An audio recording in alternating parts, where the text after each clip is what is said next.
Well, why don't we call the meeting to order? Let's see, Julia, do you have a list of people who are attending, or do you need me to do a roll call? No, I see them. Thank you. Okay. Can we start with a motion to adopt remote participation with the vote that is in the agenda? So moved. Second. Any discussion? Okay, Pam Nurse Acton, yes. Sue Scheffler Arlington, yes. Jim Gamble, Belmont, yes. Ford Spalding Dover, yes. Oh, there's Steve. Steve, you're on mute. Steve will do. Concord, yes.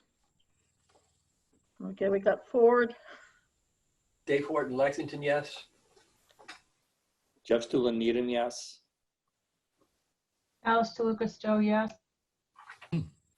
Okay, thank you. Moving on to the chair's report and the good of the organization, just a couple of things. Our next school committee, you should have gotten an email from Julia asking about dates. Will be rescheduled to June 23rd. And just as a reminder, that will be the last meeting for two of our gang here, Dave Horton and Jim Gamble. And I'm not going to start the goodbyes now, but just giving people fair warning for the next meeting. After that, our July meeting is scheduled for July 14th. And that's the meeting that we we do our reorganization and elect officers. So please be thinking if you are interested in being an officer for the school committee over the next year. And that'll be the meeting that we have those elections. Pam? Yeah. Pam, I believe it's Sue's last meeting as well, too.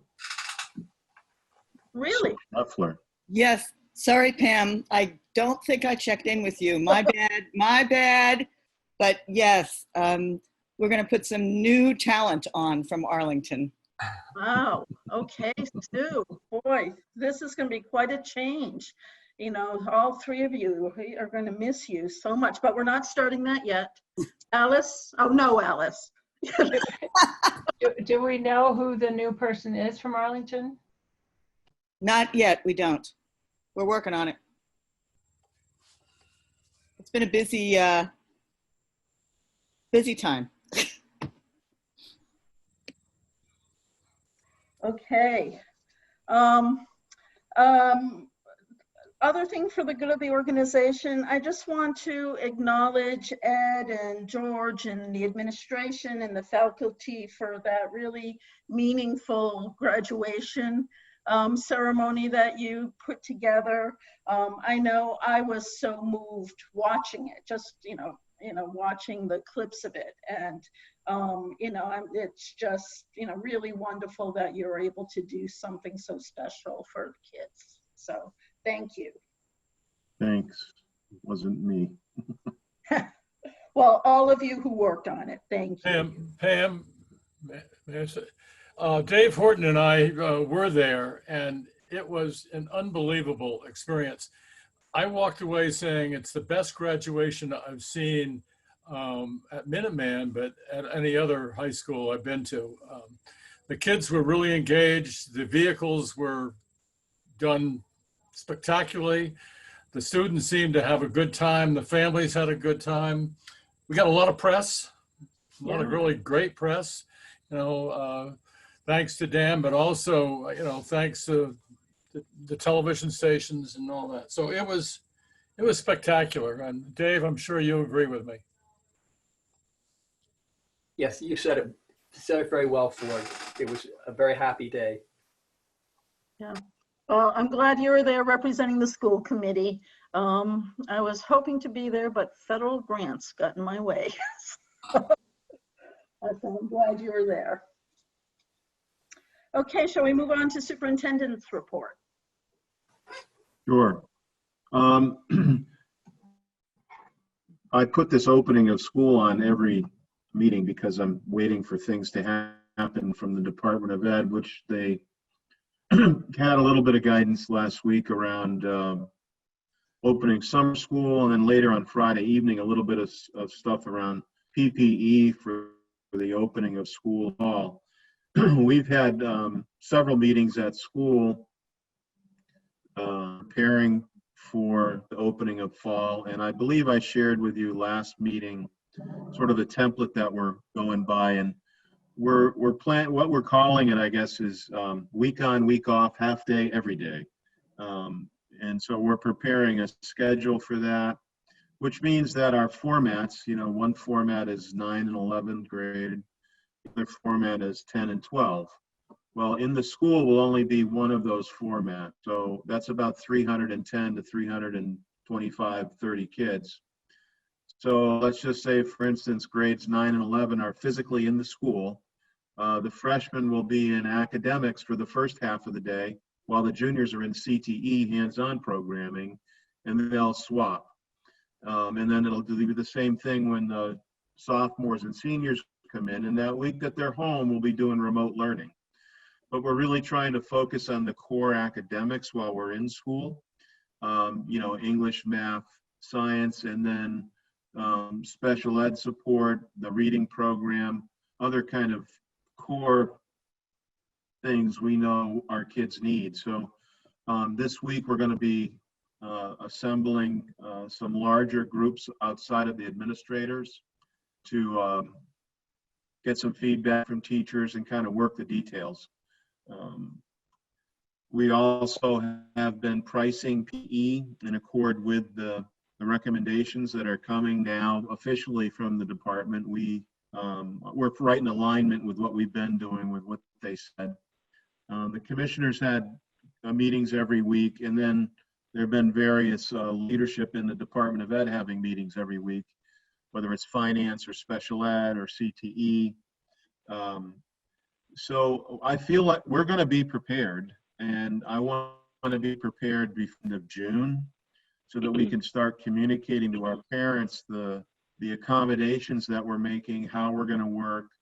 It's really important, I believe, that families feel safe, and sending their kids to school in a safe environment.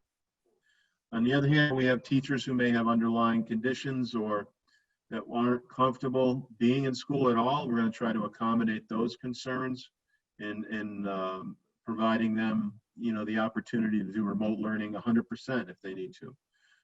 We're also leveraging our technology in the new building to do remote learning within the building. If we can't have a class size of more than 10 or 11 kids, we may have to split that class into 2 separate spaces with 1 teacher. Just last week, our architect went through the entire school room by room and gave us the capacity for each room based upon the social distancing rules that are in effect. So that I shared with my administration today, as well as the leads. So now we have everything we need to start to schedule this week on, week off, half day every day. So it continued. June 15th is the day when the commissioner said he was going to have more, I guess, prescriptive advice. There are some non-negotiables that he's spoken about. And then there are other aspects of this that are going to be up to the local schools.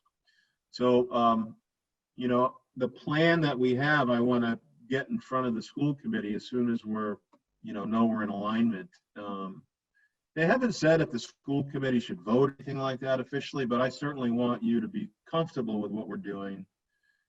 Give me some feedback and, endorse it or whatever. But we are going to have some sort of summer school, but just for our kids. We're looking at different assessment tools to understand where the kids are academically, where they're at with their competencies in their career areas. And there is a grant out there that I believe we've applied, that the commissioner put out to pay teachers to come in and work with small kids. So there's a lot of other detail, but I'm getting more and more confident that we'll be ready. The teachers have been great. I think it's we are in such better shape than so many of our colleagues in other school districts because, we don't rely so heavily on state aid. So I have two budgets I think I shared in that economic response about 10% cut, 25% cut. And then what are we going to do to add on all the PPE and other accommodations, which will be another $400,000 to $650,000. So we're having to make some staffing changes, and that's difficult. It's going to mainly be with paraprofessionals and support staff. At this point in time, we don't anticipate having to non-renew or RIF any teachers, which in and of itself is a place to be. So I don't know if anyone had any questions, but I just want to give you a general update, and I'll continue to do that every meeting we have. Ed, I have one question. The summer program that you're talking about, are you talking about in person, remote, both? It'd probably be a combination of both. And we don't know when it'll happen yet. We just started in the state phase 2 of the governor's 4-phase plan. So we'll, respond. It's probably going to be in August. I wouldn't want to do it early in July and then they lose it again before they come back. So we'll probably be in August when our traditional summer school was. All the day camps are closed. We're not going to have any camps at all at Minuteman this summer, which was a part of the summer. We'd had 600 to 800 kids here in grades K through 12. So it's going to be a pretty quiet summer. Before we go further, there's someone on the phone with a phone number ending in 9945. I'm not sure who that is. Could you just let us know who you are? Hi, it's Cheryl Mixon, the admin assistant for the assistant principal's office. Okay, thank you very Hi, much. Cheryl. Hi, how is everybody? Doing well. Excellent. I'm gonna rename you. Thank you. Any other questions on this for Ed? Yes, Jim. Yeah, have you seen any fallout of students who are having second thoughts about coming next fall, given this environment? Not at all. In fact, we've seen an increase in kids wanting to come here. Especially, Anthony, I think, told us about kids in 10th and 11th grade that wanted to transfer into Minuteman, but a lot of them from out of district too, and we can't even accommodate an application. If we do have kids from member towns that are upperclassmen wanting to come in, we're having them fill out an application, but as it is now, we have a waiting list for the fall. Any other questions? Okay, look forward to see how things have changed in our next meeting. Thank you. Yeah. You want to just keep going down your... Sure, I'm sorry. The next item is appointment of an attendance officer. I've mentioned this to you a couple times before. This time I sent you some background information from the Department of Ed and from the laws, I guess. And the person I'm recommending to be appointed is Cheryl Mixon, who's on. Cheryl is works in Brian Tilsley's office and works with kids and families around attendance as a regular part of her position. Over the last 4 or 5 years, she has gotten a degree that really qualifies her to become an attendance officer.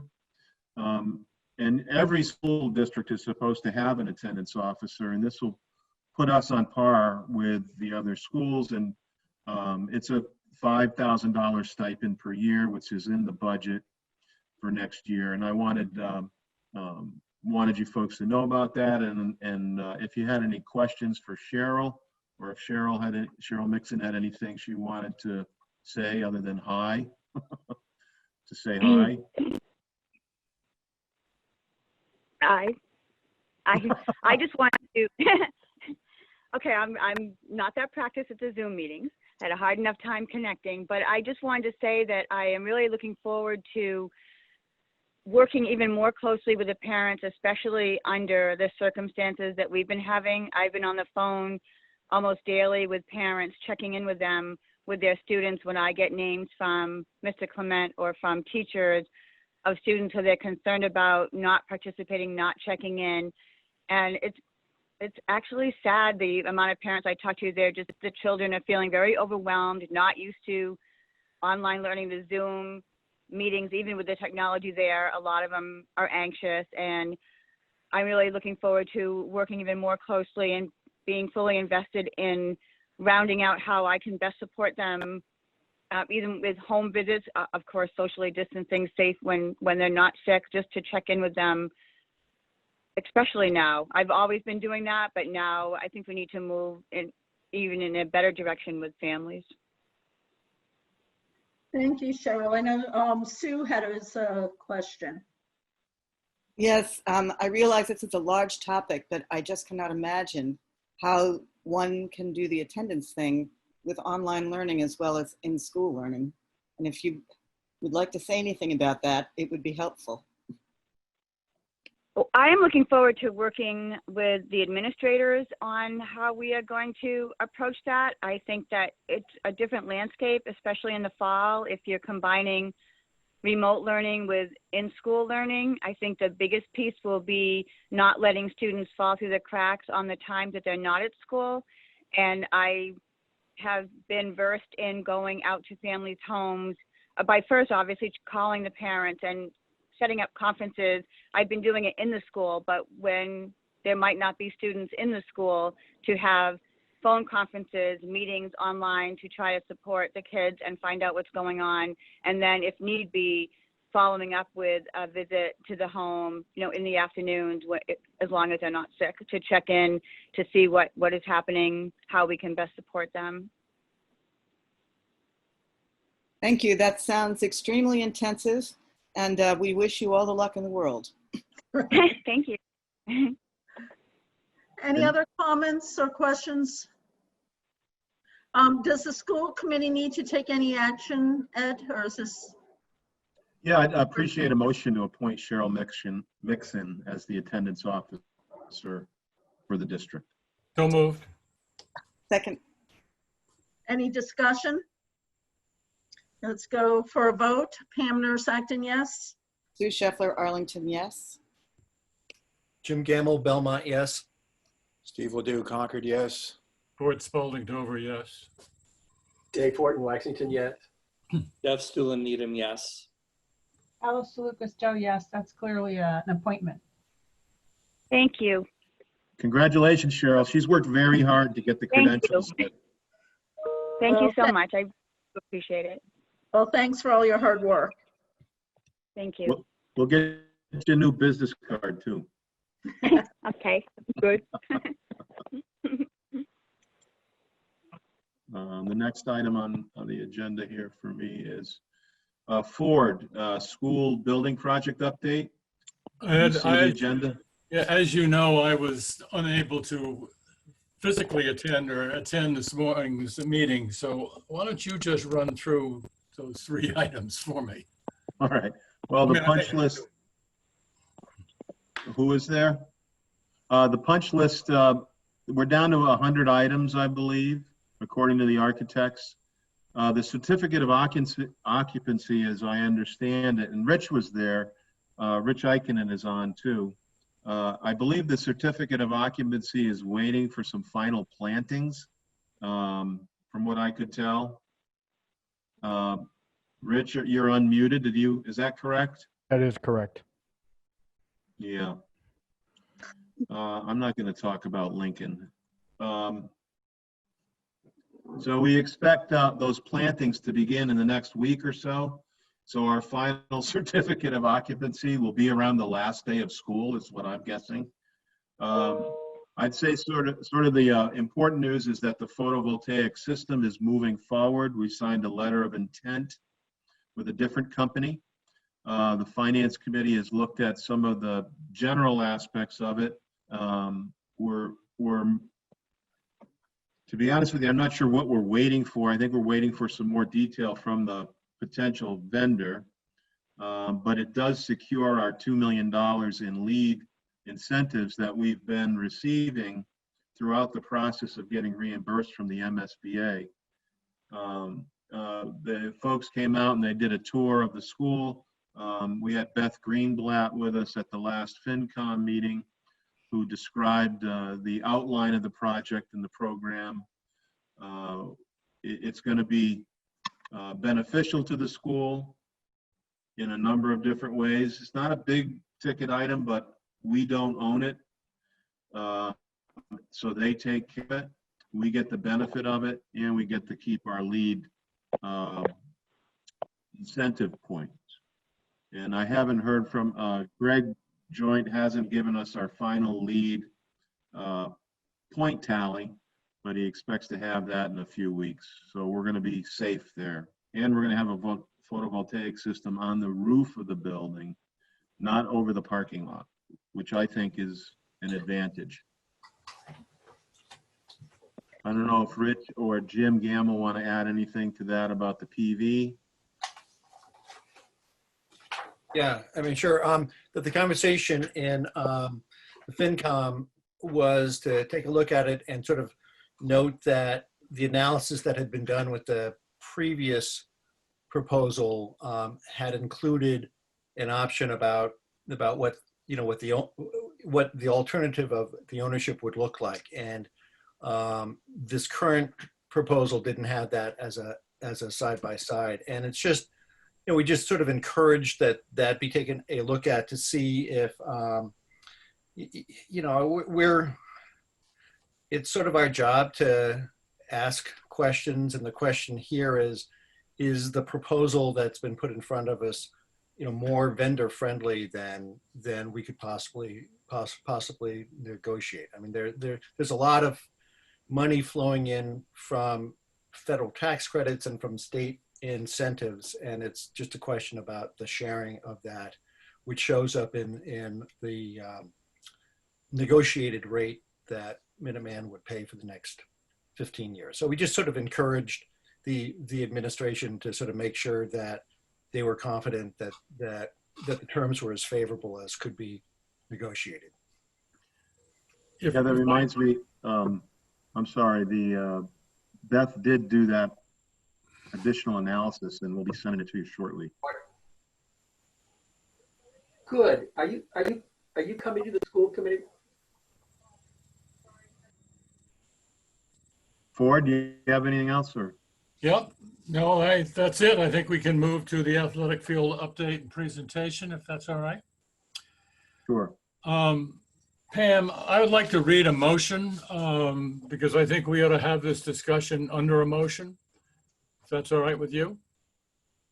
Okay. I move that the school committee vote to authorize the expenditure of $5,965,000 for the purpose of constructing 3 synthetic turf athletic fields, including equipment, scoreboards, fencing, portable bleachers, and all related general and administrative costs as the base scope of work. And further, that the construction documents include, as an add alternate, the scope of work to include field lighting in each field, and further, as a second add alternate, the scope of work to include a track and related infrastructure. To fund the base contract, the school committee authorizes the actions listed below. Use of $3,700,000 of available funds from the school building project. Authorize the use of $555,000 from the facilities rental revolving account. Authorize the use of $1,215,000 from the capital stabilization account, subject to approval of funding included in the FY21 budget. To amend the FY21 budget to appropriate the sum of $495,000 to be raised from collection of FY21 capital fees for a total of $5,965,000. Further, authorized to move forward on an add alternate scope of work is subject to review and funding by the school committee. Is there a second? Second. Okay. Thank you. Let's go. So we'll do a discussion. I think if we could pull the PowerPoint up, please. And just, yeah, I'm gonna share the PowerPoint. And just so folks know, in addition to Ford and I, Heather Plitter, the athletic director, will be making some of the presentation, as well as Brian Tilsley, the assistant principal, will also be making some of the presentation, as will Kevin Mahoney. And then we'd like to have questions at the end. But as you may have been doing if you've been in a Zoom meeting before, if you have questions, you can put them into the chat. And so that I'll keep record of them and make sure that everybody's question gets answered. Can you see, what are you seeing there?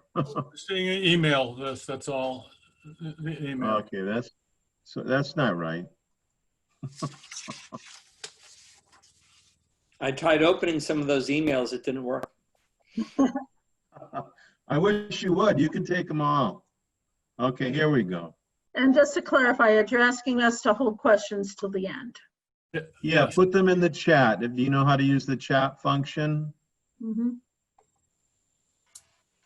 There we go. Okay. And Julia, if anybody else comes to the meeting, you'll need to admit them because I can't see that screen in this mode of screen sharing. Okay. Okay. Yes.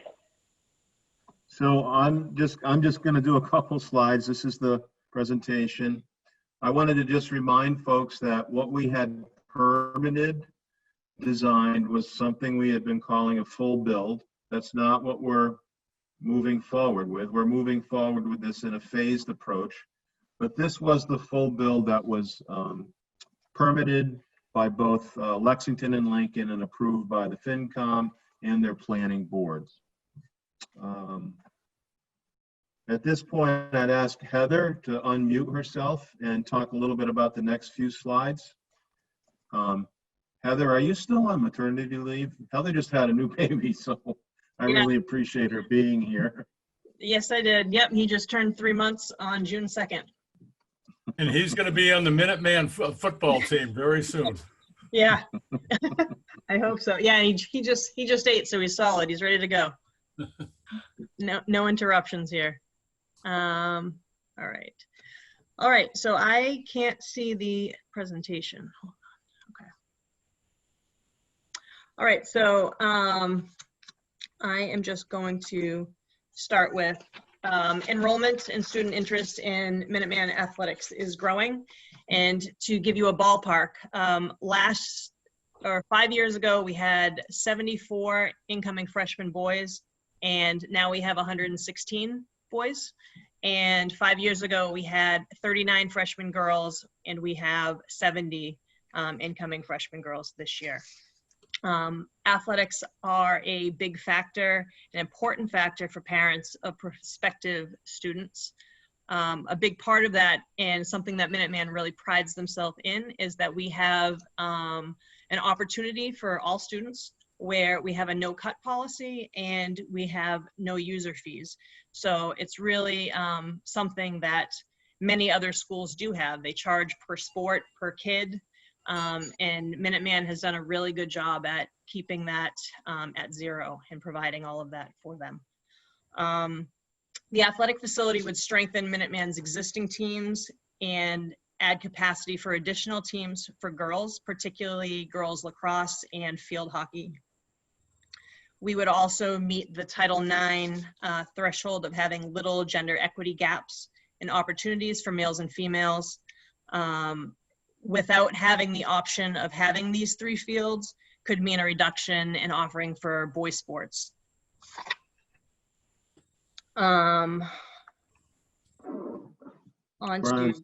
We're on slide 4. Yep. Okay. So athletics are an important for student social emotional health and growth. It's important to help build confidence and self-esteem, build relationships, teamwork, and the overall health and wellness of the student themselves. I grew up being an athlete my entire life, and one of my favorite things is just having those memories and talking about the bus rides, the fun team involvement that I had with my teammates that you just kind of kept to yourself. It was like having your own brothers and sisters with you. We have a tremendous income potential to rent our facility to outside groups. This, along with other facility rentals or property sales, will offset operating or related costs. We're in the last phase of the MSBA school construction project. Funds are available, and we'd only require a school committee vote to move forward and not have town meeting. So the recommended field project we would like is project number 6. It would support boys and girls soccer, in the fall. It would support boys and girls soccer, football, and potentially girls field hockey. And then in the spring, boys baseball, girls softball, boys lacrosse, and potentially girls lacrosse. And part of the reason why I say potential for both of those is, we want to make sure that we have the numbers to sustain those particular programs. And also the funding. We need to make sure we have that as well. So athletic interest and growth.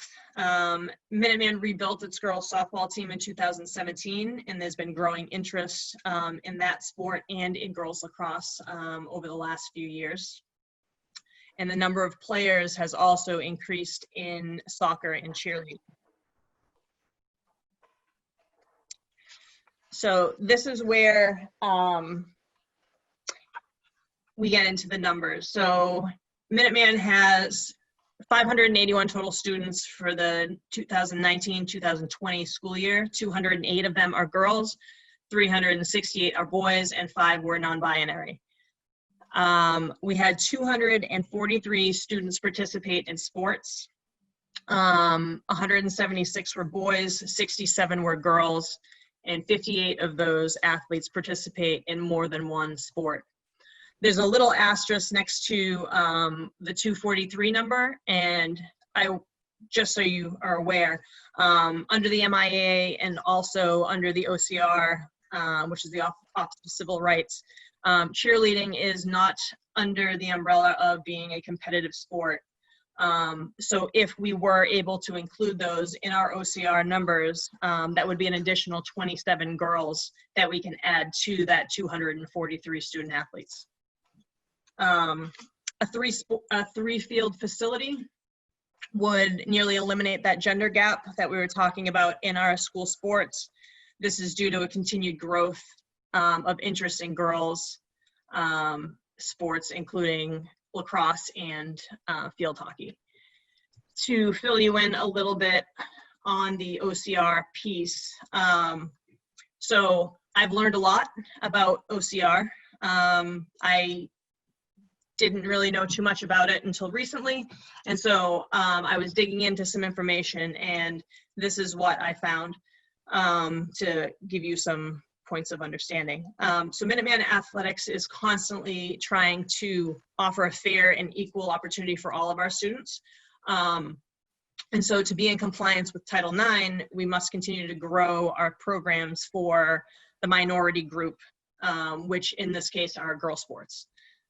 We could be out of compliance if we continue to have a lower number in girls' participation than the boys. But the OCR says that all we need to do is show that we are trying to give opportunities to that minority group of people, which would be the girls, and give them an active opportunity to have an interest in participating. So that covers that piece in that slide. Okay, hey, thanks, Heather. Stick around. We may have some more questions for you. Okay. I just want to clarify the two of the questions I've seen written. This is Ford Spalding. Heather gave us some new numbers that she thinks that those are correct. So those were numbers that we developed over the weekend. Heather today came up with the new numbers. So the new numbers that she gave you are the correct numbers. Sorry about that. So that's why the discrepancy in the numbers. There is a strong desire from local communities to rent space. A couple of our faculty members went out and talked to the groups that you see here listed over the last week.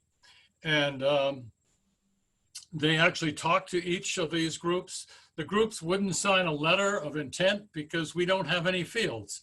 But they indicated that they do need fields. They are looking for rentals and will be looking for rentals.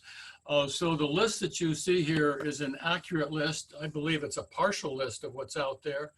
But we believe that there are at least 12 or more organizations that have submitted some interest in renting. Obviously, the rentals are going to be, in some cases, after schools, late afternoon and into the evening, when Minuteman is not occupying the fields, and also on weekends and in the summer. But we believe there's a strong interest in out there for rentals. Next slide. Yeah, I just wanted to mention that we've had some very preliminary discussions with Arlington High School, as they're going to be losing their fields for 4 to 5 years, and we're going to try to, if we can do anything to help them in that. Well, we know how hard it is to work without home fields, and I think that's an important item to note. This slide represents, I asked the school committee and others to go out to your communities and come back with us, with what are we renting fields out for now, both to outside groups and in-town groups. And much of this information is also on websites that you can obtain. So Arlington Catholic, we're both talked to, Belmont, Framingham, Bowditch Field, which is really owned by the city. I guess it's the city of Framingham, but they lease out their fields for what you're seeing here to Keith Tech. I think it's Keith Tech. Yes. So Lexington, Wayland, Wellesley, Westwood. So we're looking at our analysis that came from really you all and others, that we could potentially have a revenue of between $400,000 and $500,000 per year once COVID's over with, and once we're out really marketing and we have the fields to use. There are other rental opportunities, graduations. Many schools use their own fields, but sometimes their fields are out of commission, so they potentially would rent space from us. Soccer tournaments, lacrosse tournaments, field hockey tournaments, they go on all spring and all fall. Summer camps are another opportunity. That's actually big business out there for summer camps, not during COVID, but other than that. So we believe there are opportunities there. Today, Minuteman, when they go out and rent fields like for football or soccer or lacrosse, they're paying $165 per hour for their field rentals. So that's a known factor today.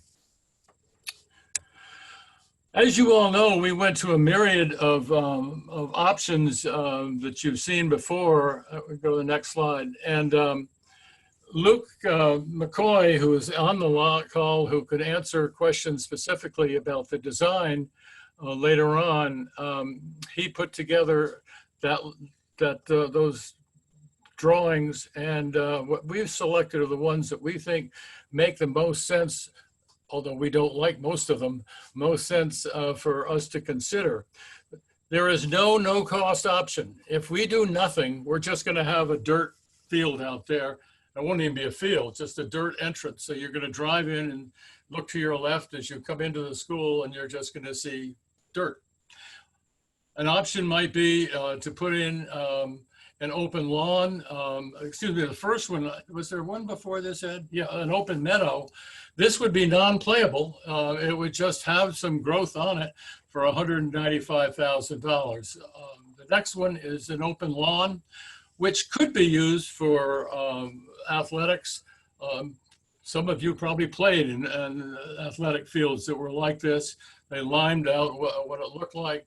It takes 3 growing seasons, though, however, to get grass the way you want. You're going to need an irrigation system, you're going to need continual maintenance, and you're going to need to rotate the field around. That would be for $830,000 plus. There's the option of putting up 1 field. That does not take care of the gender issues that Heather referred to, that we all know about, but we could do just 1 field for $2.6 million plus stadium lighting. That would be available fairly quickly. As you notice, we designed it in June, July, bidding in August, construction September, December of 20, and then it's ready to go. The rest of it would be lawn space, which I've talked about lawn before. Next. Next slide.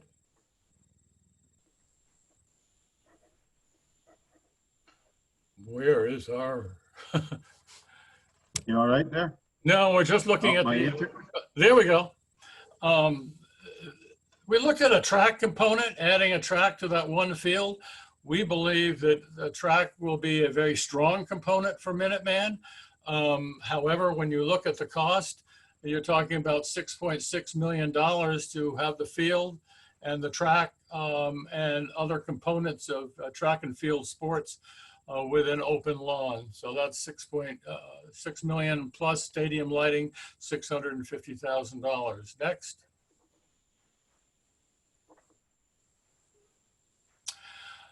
This is a 3-field component. We think 3-field component makes a lot of sense because it gives you more opportunities for students to play. It will help us with the gender issue because you could have, if girls want to have girls lacrosse or field hockey, or just, they have soccer for boys and girls, it'll be a much more advantageous for people to be able to play. That's a $5.1 million option. And then you have stadium lighting. There are 3 fields. You could do 1 or more, but those numbers are there. Next. And this is our preferred option that we're showing you because it's the same as the one that preceded this. However, it does bring in baseball and softball. They are very active sports at Minuteman, and it would be a shame to me to have them go out somewhere else to play, which they've been doing for the last couple of years. But that would be added to the component that you see here. That gives us the $5.9 million, which we've talked about earlier in the motion. This is our preferred option. And then the add alternates would be the lighting for 1, 2, or 3 fields, which we'll talk about how we fund those later on. We did not include the track in this because then you're getting up to closer to the $20 million operation. So that's our preferred option. Here is a listing of, so you can get a summary of the costs with our recommended option, and I've already given you those numbers. Okay, Brian. It's Brian Tilsley is going to talk a little bit about this. Hi, everybody. Can everybody hear me? It's my first time talking. I just want to make sure. Yep. Loud and clear. So I just want to talk a little bit about the recruitment process. And George is on the line, and I know George has been a huge advocate for our admissions along the way, and he started it with us. And the biggest thing for us basically coming through recruitment is basically one of our main sells to these towns is we are the same as any comprehensive high school. We have everything that they have, but we add our CTE component. And looking at our in-district towns, we're talking about Needham, we're talking about Dover Sherburne, Acton, Boxborough, Concord, Carl, and Neshoba Regional, they have state-of-the-art facilities. So I think it's a huge aspect for our recruitment process. We have a lot of like-minded parents that come in with, you know, you're talking about a robust in-district youth sports community, one of the best in the state. Knowing from my experience in sports and having these towns that we serve in district, and now having 180 of these kids coming into the building next year, you're having parents coming in there, that's a huge priority for them. And when they see a field like that, state of the art, that matches Ed's state of the art building, it goes a long way for us. It adds that component that we've completed our mission.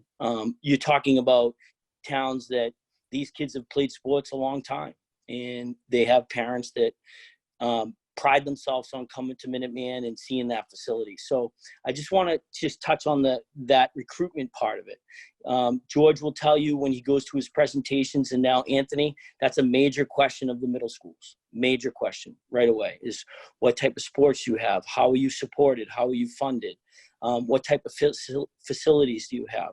So I think recruitment is a huge piece to this puzzle. I know Heather's going to touch on a little bit of the gender stuff. Yeah, so going back to, yeah, I'm unmuted, okay. So going back to the growth demand for girls lacrosse and field hockey, I touched on it a little bit earlier with the gender equity piece. So if cheerleading was included, we would only need about 30 plus or minus female opportunities to participate in another sport. Without them, we need about 55 more girl opportunities with the addition of field hockey and girls lacrosse. We've already talked about last fall incorporating a potential girls volleyball program, but where that's an indoor sport, I didn't talk about it too much here. But we had 27 girls participating in a volleyball club this past fall. So with that hopefully becoming also another opportunity for girls, you know, that basically brings our number a little bit less than half of that 55. If we get those 27, you know, plus field hockey and or lacrosse, we should be right around that equal number with the boys. The teams that would be using the 3 synthetic fields, football, boys and girls soccer, it would support cross country. And the reason why I say it would support cross country is we would have to find a place for them to, you know, do their conditioning in season. Also, you know, a lot of schools use their current facilities as part of their courses. So some of the perimeters may be part of their actual track or their course. Baseball and softball and boys lacrosse. I saw somebody asked a question about boys and girls baseball and softball playing on the same field. I believe that was the question. The field sizes are 2 different sizes. So that may be an issue with the lines and things like that. So that's usually why 2 different fields make sense. And it also depends on like the bases and that kind of thing. So 2 fields make it a little bit better. The additional teams, if funded, you know, like we said, girls lacrosse and field hockey, that would be ideal. Other teams that could use the outside synthetic fields would be the hockey team particularly, because they have a lull in there when they head to the rink for their practice times.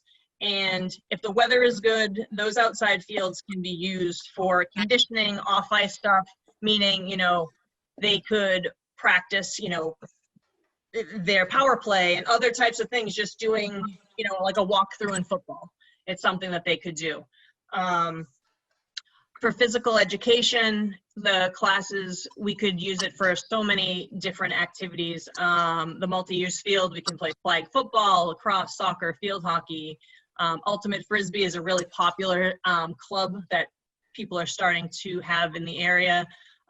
Yoga, the baseball field, we could do baseball, kickball, other types of, baseball type of activities.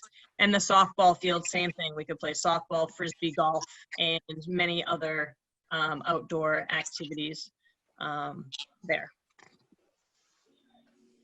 Awesome, And just to, thank you.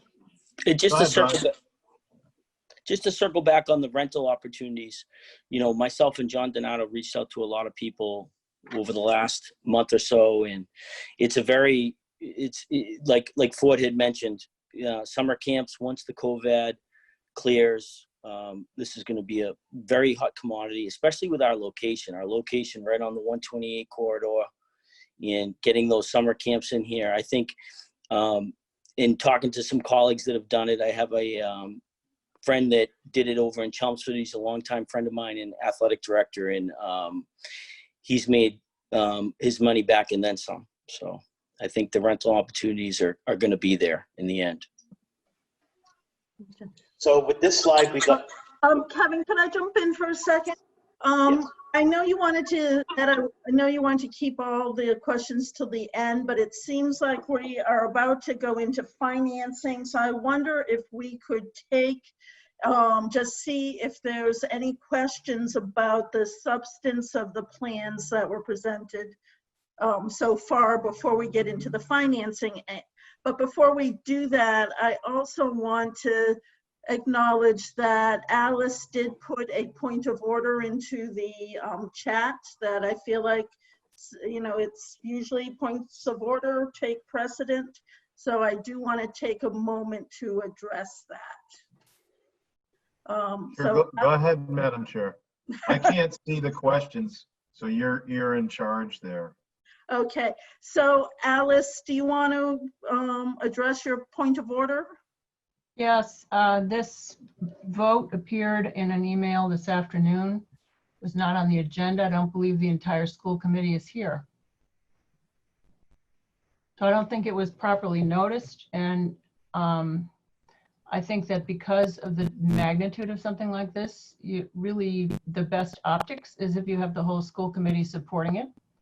And I don't think everybody's here. The only person who's not here is Dave from Bolton. Yeah, well, there's one. So I think it seems weird to me to be voting on something which I had no idea we were going to vote on. The agenda clearly says a presentation, a project update, athletics update, and presentation. It does not say vote on $5 million. Well, my understanding is that anybody in the school committee can make a motion in order to discuss a topic if it has a proper second, which it did in this case. We wanted to use the motion as the context for the presentation. If the school committee wants to move forward and vote, it can certainly do that, or it has the opportunity to table the motion and vote on it at a later meeting.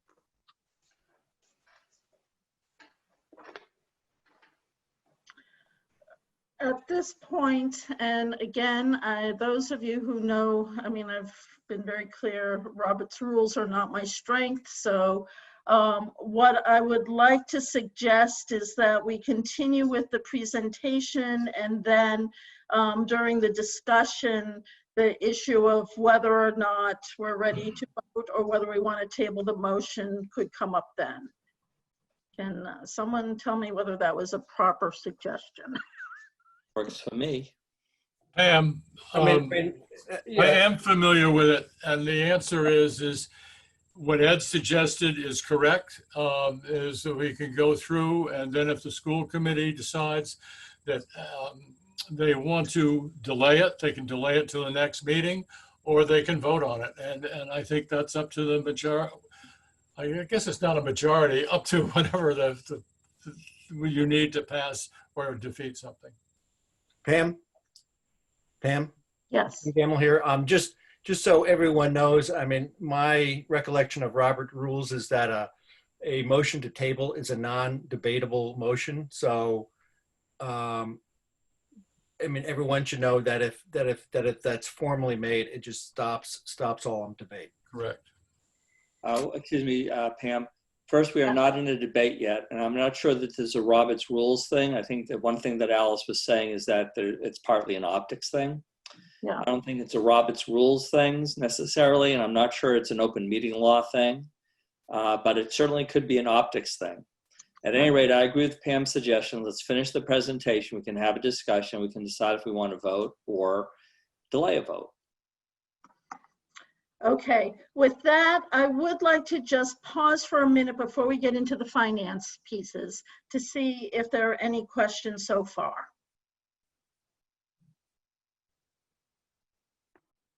Are there any questions in the chat that we should address, or? I can't see the chat when I'm in sharing mode. I'm seeing 5 chat items. We've covered everything, I think, in the chat. Yeah. I got them. I can see them. Okay. Okay. Okay. Pam Norris talked about student participating numbers, and I think we answered that. Well, actually, didn't quite answer it. I was confused on the numbers when you said that there were 74, I don't know the exact number, that participated in more than one sport. I didn't know if you were counting individual students or counting how many are participating in sports. So was it unduplicated, or did it include those who participate several times? Well, I believe the slide identified, well, the original slide said 73 were participating in more than one, and the correct number is 58 are participating in more than one sport. I don't know if that answers your question, Pam. My question was, when you said how many girls and how many boys are participating in sports, is that unduplicated? So if I was participating in 3 sports, would I have been counted 3 times as 3 girls? No, not in these numbers. Okay, thank you. That was it. Okay, I think, any other questions, or shall we move forward? I'd like to just add, Pam, on your question on baseball and softball. Also, I believe, Heather can correct me if I'm wrong, you could not do an MIAA sport of softball on a baseball field or vice versa. So that would just preclude MIAA participation against other schools. Right, correct. And usually, yeah, right. And a lot of times the girls and boys will have home games because their schedules they're not always the same. So a girls team could also be playing a home game while the boys are also playing a home game. So that's another factor. Okay. Okay, so sorry to interrupt, Kevin. You want to go forward? Absolutely, no problem. Thank you. What we're presenting here is the financing plan for the recommended option 6 project. I'll preface my comments by saying that the Finance Subcommittee also had done a review on just the financial aspects. I'm sure they'll be commenting as we get into the discussion after the presentation. Some of the recommended funding sources, all the funding sources are the same. Some of the amounts may be different just because of some of the refinements that we did on some of the options and the recommended option that we're proposing. But the first item is the available funds from the building project. We're estimating now to be about $3.7 million that we'd be able to expend under the authorization and the financing associated with the school building project. So those funds are readily available. If to the extent they're not used on capital needs related to the building project, those funds would not be available for any other source. The second item is the capital stabilization account. There's been 2 rounds of funding for the stabilization account in fiscal 21. The first, the original budget, was proposing $85,000 be added to the fund, which would have given it a balance as of June 1st of $660,000 or so. So the recommendation here is by vote of the school committee, we can commit $600,000 to the project. The third item, the facilities rental revolving account, we have a balance of about $690,000. That balance has been declining over the last couple of years due to the transition into the new building and getting us ramped up to be able to rent the facility. But we feel as though we have a plan that we'll discuss as to how we can continue to restore that fund and replenish it moving forward. So we feel comfortable that we could commit about $550,000 towards some of the capital requirements of the project. The fourth item is the FY21 capital fees to the stabilization account. Now, this was an action that the school committee took when the budget was amended at the May 26th, I believe, meeting, where the committee voted to appropriate an additional $615,000 to the stabilization fund in the FY21 budget using the current year capital fees that we'll be collecting next year as the funding source. Finally, the last item is, again, looking at the capital fees. You may want to consider the last two items in the context of the total amount of capital fees we expect to collect. We expect to collect, as the note says, $1.1 million. We initially put in, we've initially committed $615,000 to the stabilization fund because of the limits we have in funding our stabilization account. But this $495,000 is uncommitted, if you will. And if the school committee chose to amend the budget and appropriate $495 for capital needs that we can apply to this project, we could use those as the funding source to do that. That gives us the total of $5,965,000 that we were talking about. Some of the pros to this proposal is that these are all, again, items that funds are available. They're on hand. With a vote of the school committee, we'd be able to access them. None of these actions will vote to increase assessments. And I think that, you know, it's the change in how we're using the capital fee, which is appropriate for capital use, is a little different because we're using the current year capital fees to fund the project moving forward. So I think those are some of the pros. Some of the concerns that we've heard in some of our previous discussions is how we're sort of dwindling those balances, and we'd like to talk about some of the strategies we think that we can restore those funds. So when we look at this, the capital stabilization account, you know, we, I believe it was 2010, actually got the approval to establish the fund, and in 2013 started to fund it. And over that time, from 2013 to fiscal year 20, we were able to fund the account up to a total amount of $885,000.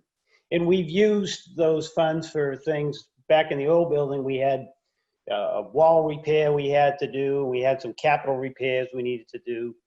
And having a stabilization account at that time was necessary given the condition of the building to deal with some of the emergency needs.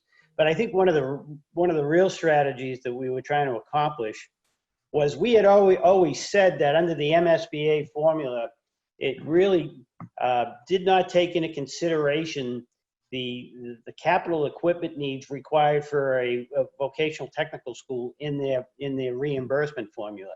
So we were pretty much on our own trying to come up with funds to equip the building without MSBA participation. So we were very diligent about funding, on average, about $110,000 a year, expecting to commit those to our capital needs in the new building. But as we were getting closer to the new building, we were able to receive awards of competitive bids up to $1.2 million in capital skill grant awards, which we were able to apply those funds to equipping the schools. So I think you know, even though, so it's nice to have that surplus now available. But given that we have a brand new school with brand new equipment, the urgency to having what will be now $1.2 million in the stabilization fund uncommitted may not be as urgent given the age of the school and of the equipment. So we feel as though that the recommendation to move forward with the $1.2 million in the from the stabilization fund would be prudent, as long as we continue to move forward with appropriating and funding $100,000 over the next 4 or 5 fiscal years. I think that's the takeaway here. I think is that we've been fairly consistent with doing that going back to 2013. So I think if we're consistent with moving forward with that $100,000 over the next 4 to 5 years, we'll be back up to 400,000 to 500,000, and then we can continue to grow that. So that's the strategy on the stabilization fund. Now we talk about some facility rental account. I just wanted to share with you some of the history of the building rental account, going back to the old building, of course. You know, on average, we going from fiscal 16 to fiscal 18, which were the last 3 years we were fully functional as far as renting primarily the gym and other space in the building. It was about 130,000. You know, we would tape it off in fiscal 19 as we started the construction process. This doesn't include the pool. It doesn't include Mill Street or the Tremont building or any of those. So it's just the spaces that were being rented. If we look at some of those available resources that the campus has today, in terms of the gym and in terms of the function facility, in terms of some of these, not even counting the proposed athletic fields we're talking about, you know, the theater. The assumption here is we can reasonably assume that we will probably generate as much or likely more than what we had in years past once we get those facilities online.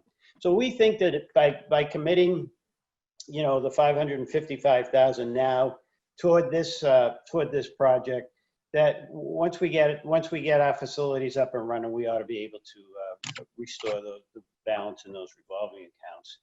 And then finally, you know, the other item is the use of the capital fees. And the capital fees, as we know, is a relatively new fee that we've been able to charge as a result of the building. In FY20, we expect to collect this year about $904,000 that we're using to reduce member debt assessments in the FY21 budget. In FY21, we're expecting to collect $1.1 million, and the recommendation here is to apply those funds in the current year towards the capital project of the athletic fields.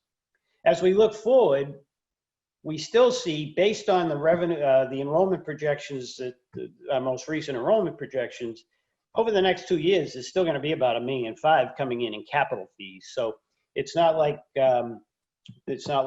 by committing this $1.1 million that kind of hamstrings us moving forward. I still think that, you know, we're still expecting about $1.5 million over the next 2 years. Granted, we do expect those funds to tail off as we have more in-district enrollment, which is a trade-off that we would take.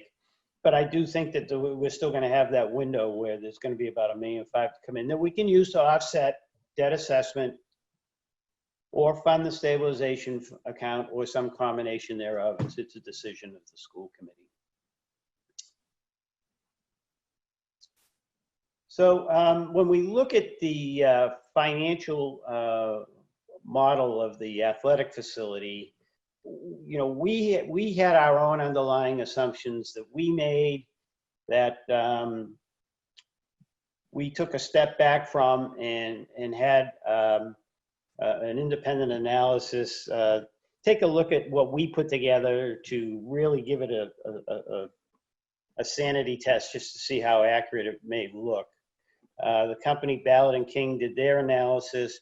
They didn't go into identifying certain clients or certain interested parties, some of the research that we've done, but they've looked at the gross number of hours and the rates we were charging, and basically made their recommendations somewhat consistent with the comparison we saw earlier in the presentation.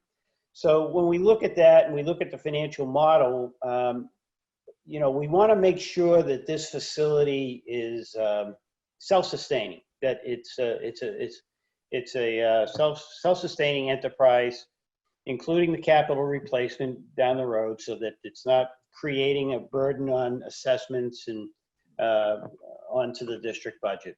So when we looked at the projected annual revenue, it's about 400,000. And with the help with Luke McCoy, who's on the call with KBA, for this particular 3 synthetic fields, we'd be dedicating 1 full-time maintenance person with benefits out there, about 65,000. Operating expenses for grooming and infilling the synthetic fields and the infield clay and the lining, another 28,000. And then we provided an annual capital reserve funding of 193,000, so that when those fields reach the end of their useful life, we will have the funds on hand exclusive to this facility that we can use to replace the field. So again, not increasing a burden on the district, not looking to go to the district stabilization fund. We'll have a stabilization fund earmarked for this facility. So under this model that we've had independently reviewed, we think that we could probably generate an operating surplus of over 100,000 each year.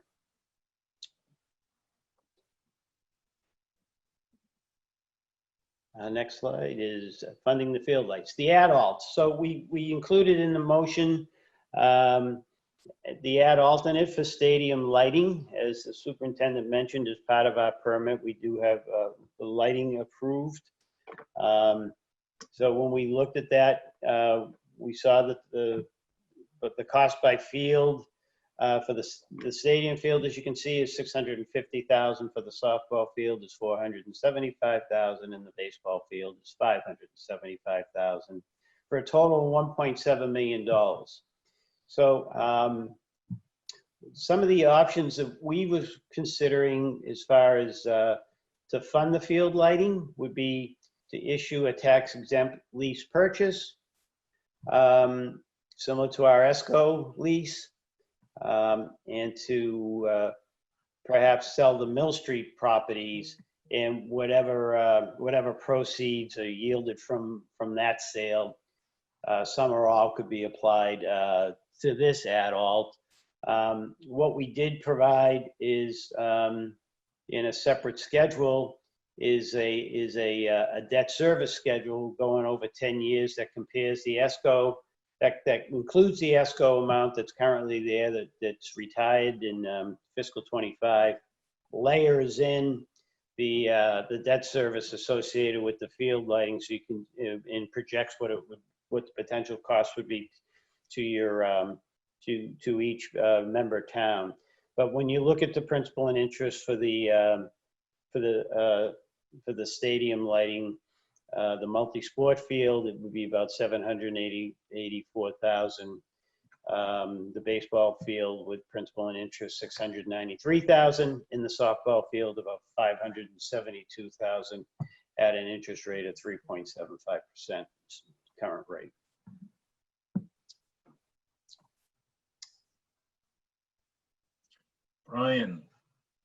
Brian's going to wrap up, and then we can go to the chat and answer any other questions. Brian Tilsley. Sure. Thanks, Ed. When Ed asked me to wrap up tonight, I wanted to let you know that I have a passion for this place. You know, I've been here a long time. I know a lot of you know me through safety and discipline, and a few years back, you might have remembered a more troubling slideshow of mine on school shootings. So tonight, I was excited to jump at the chance to put my other hat on. It's a hat I've worn here at Minuteman for over 2 decades, actually. I've coached across 3 varsity sports, close to 40 varsity seasons. And it's a hat I wear with a lot more pride and less stress, actually. Last spring in our sports banquet, I'm pretty sure between Heather and I, we figured we had about 40 years of experience working with student athletes here at Minuteman.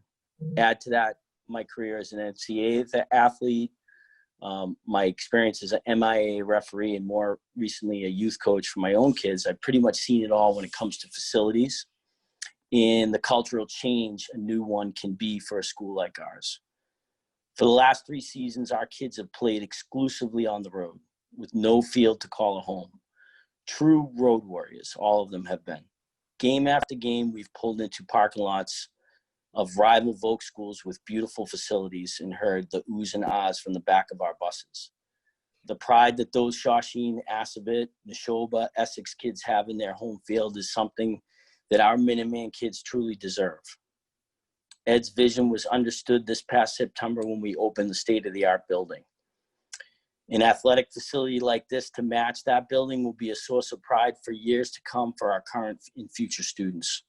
Recently, before the pandemic, we were able to host our very first playoff game for basketball in our brand new gymnasium.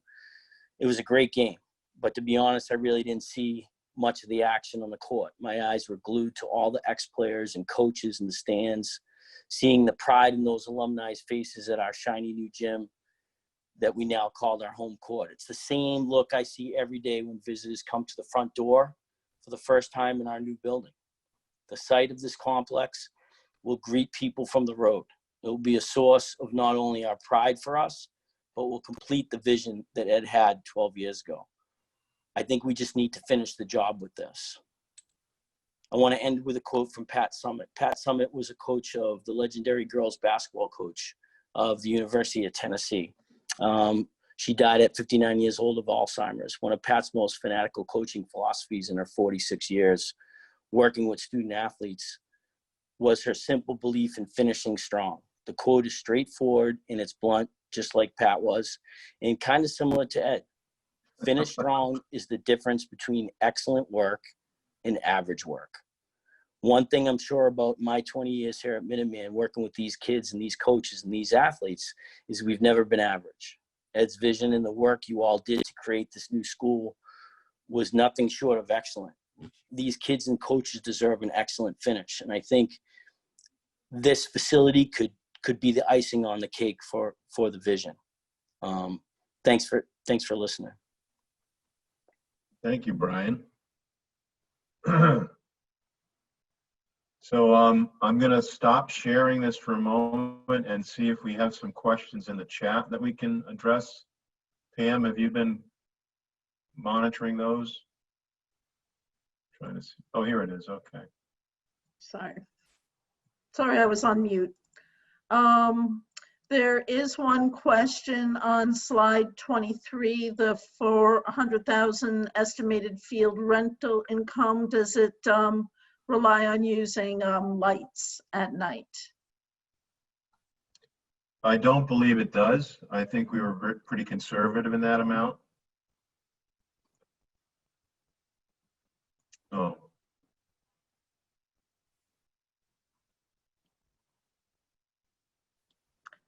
Okay, other questions? I am seeing some hands, so I'm just going to start stacking folks. We have Jeff, then Jim. I go first? Okay. Yep. I only have like 80 or 90 questions, so this will be brief for me. So I just have some comments, mostly.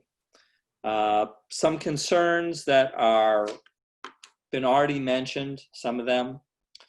But you know, there's a certain amount of risk in everything you do. But just the big background issue is I remember when Ed first brought this up, several years before we actually had a MSBA project for the building in the first place.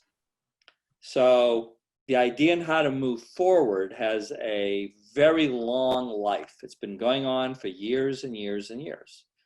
And there's been a lot of zigs and a lot of zags based on reality and funding and what happens and whatnot. And the administration has zigged and zagged along with them. And we've had another number of different visions. The super grand vision was, you know, the $20 million full build out, which we didn't know what the cost was originally. And we've had smaller visions. And now, finally, we're putting a stick in the mud, meaning this is the vision that we think that we should move forward to. It's not the grand vision that we set, although theoretically you could build out to that eventually. It is not the minimum thing we could do, which doesn't seem to make any sense to me. It seems like a reasonably good compromise, what is suggested, and kind of in line with the comments we've had over the last few months.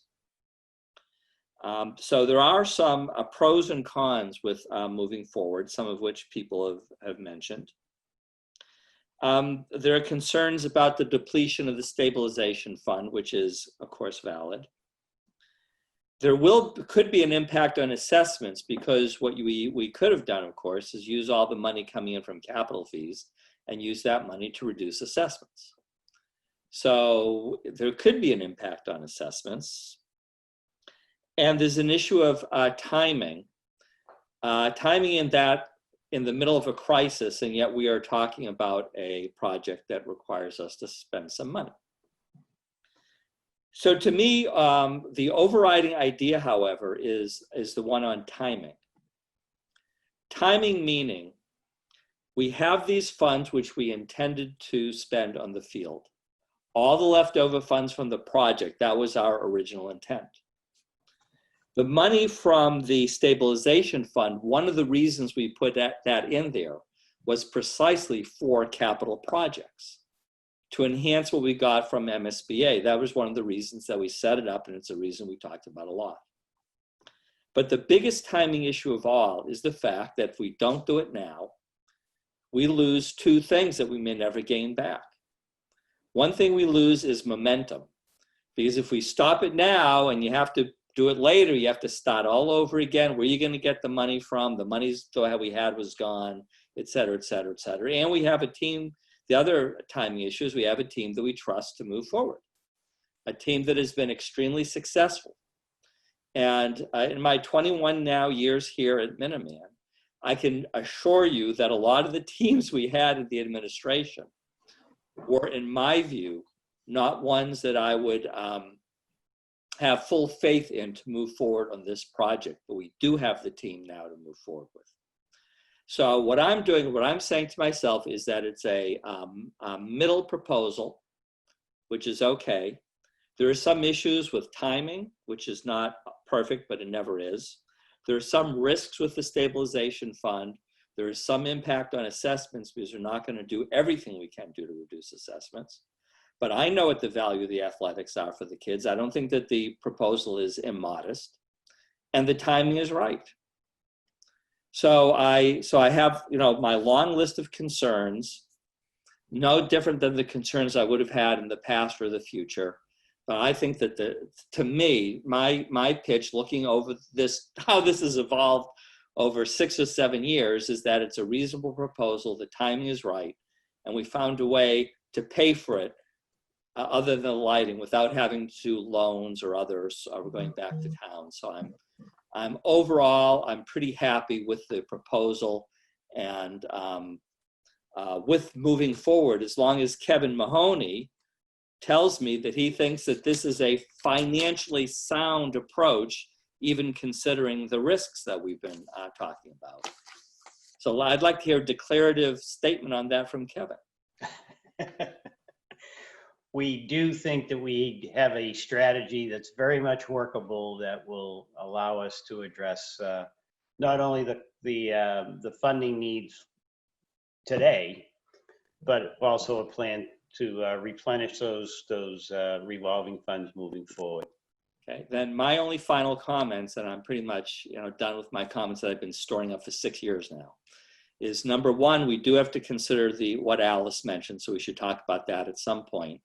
And secondly, I think it would be great if one other individual or group or whatever gave us a reality check on this proposal before moving forward. Maybe some member town people, maybe somebody, but it would be good to get one more person to look at it. Oh, look at baby. They get bigger, watch out. To take a look at it. That would make me feel even better than I feel now, and I'm feeling pretty good now. So thank you very much. I'm all done talking. Okay, thank you, Jeff. I have Jim and Sue. Yeah, I mean, we, the finance subcommittee have been talking about this for a couple of meetings, and we prepared a memo dated May 29th that was part of the package that was sent out yesterday. And that was prepared with with lots of conversation with Ed and Ford and Kevin and Bob. It does have a slightly different take on things. I think that just sort of shows what the conversations were taking place since May 29th over this past week. I think a couple of two small points and then one big point. Or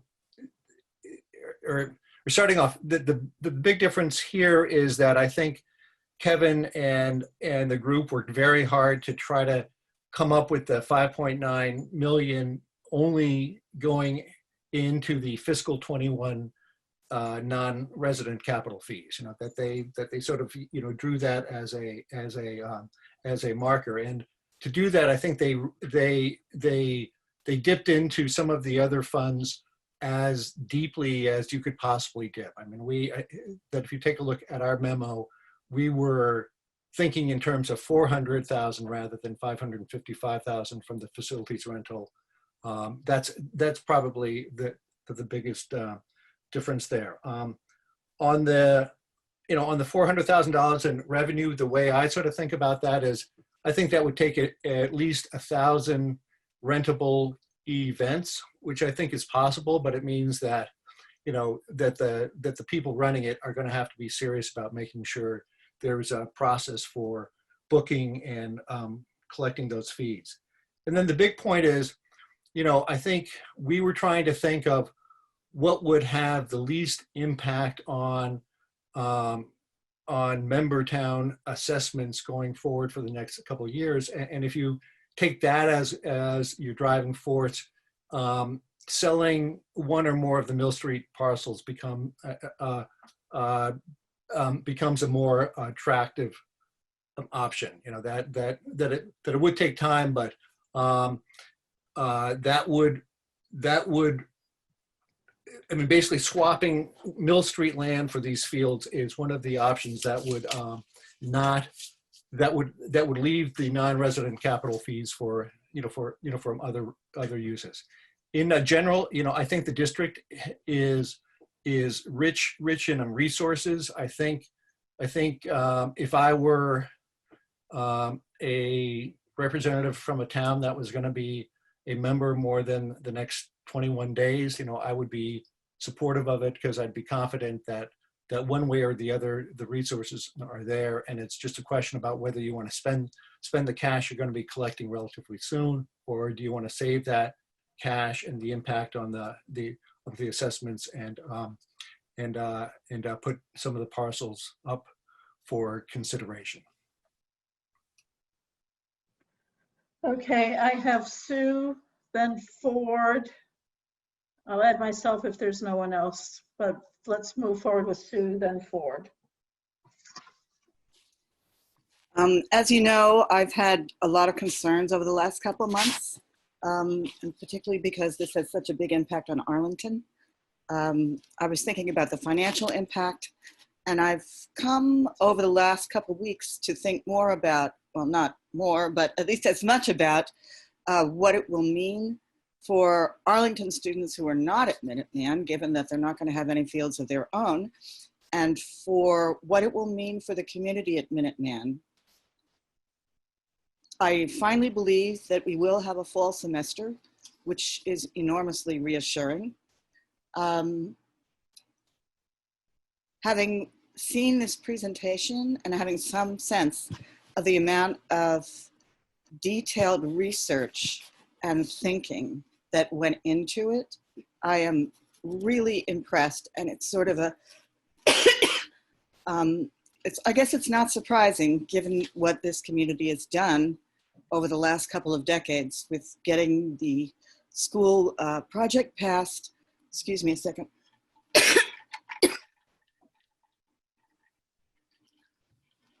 which of course was a very long, drawn out and stressful project, and then getting the school built, which was very much on time and on budget.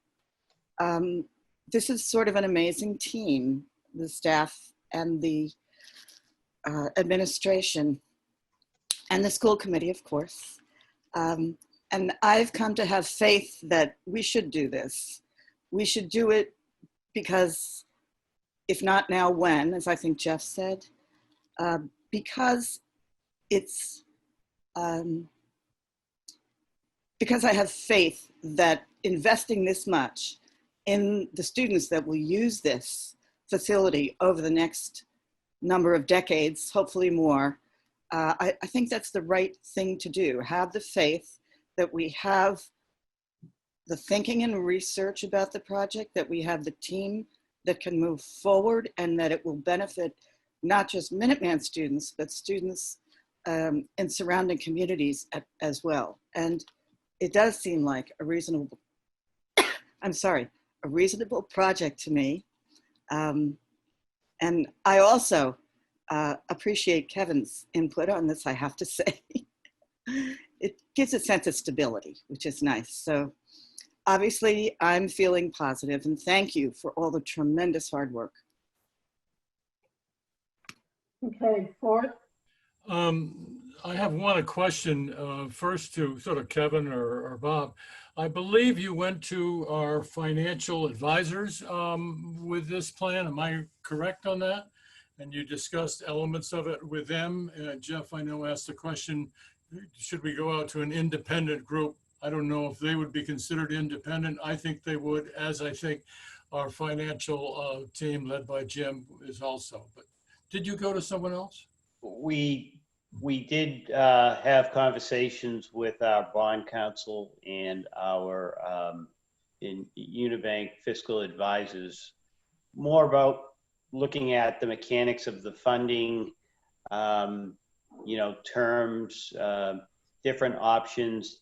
I don't think they offered the type of feedback that Jeff was suggesting as far as looking at the overall plan. They were just looking at some of the funding sources. I also had a conversation with our auditors just to show them what the funding sources were, so that they knew, in advance if there were any red flags. So we looked at it more in terms of what the funding sources were. I think what I was hearing Jeff say is maybe an independent look at maybe the business model, as well as the funding plan, the funding sources, to see if, just to sort of confirm independently what we're recommending. Thanks, Kevin. As I looked at the plan, and I noted that if you look at our recommendation, our thought process, the sale of properties along Mill Street was a secondary, not a primary funding method. To me, it's an anchor to windward, and if we had to do it at some point in time, that's not a decision we would make today. That's a decision that school committee could make 2 or 3 years down the road if we needed, for some reason, additional funding if our financing plan didn't work. So I felt comfortable that we have an asset over there, and there may be other assets on the property that would be sellable, but that's not what I would like to do. I'd like to do a funding plan we have now, knowing that we have in back of us a strength of capital that we could use if we ever had to use. But I think that's 3 or 4 years down the road. So that's another school committee decision. I think we've built the security into what we're talking about financially. Thank you. Okay, Alice, Jennifer, and then I will put myself. Go ahead, Alice. So I'm not going to talk about the rhetoric of why sports is good for kids, because I think you already know about the number of times over 18 years I've argued for maintaining the sports programs and keeping them without any fees. So I think I have already established credibility on valuing sports, and I want to make sure that the sports people understand that I support sports. But in terms of the optics of this type of expenditure at this time, I think it is detrimental to this school to ask, especially the smaller communities where the cost per student is very high. If you have a lot of kids going, my town in particular is one of those, to increase the cost per student in their view, because you're not going to return the capital fee to them. So I think it's an optics problem. It's a bad timing thing, even though it's good timing from the point of view of the money that this is left over and the momentum for this project. I think, you know, explaining it to some of the people who lost their jobs would be pretty tough. That is, you know, one of my concerns. Second concern is that I actually resent being asked to vote on something that I was not notified I would have to vote on until 4 o'clock, 5 o'clock this afternoon. I think that's not the way we do business at this school anymore. It was at one time, but I don't think it has been for some time. I don't think we should revert to that kind of behavior. I think, you know, this just doesn't feel right to me the way it's being done.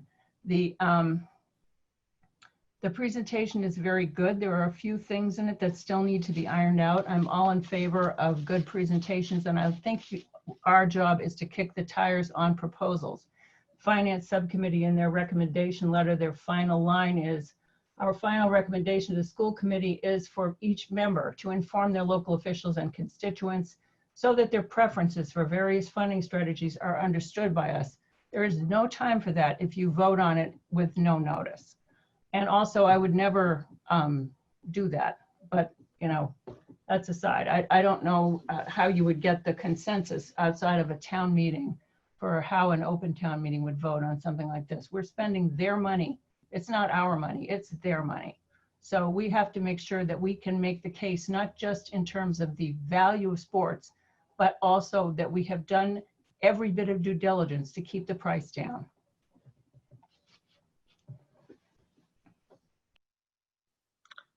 Thank you, Alice. Jennifer.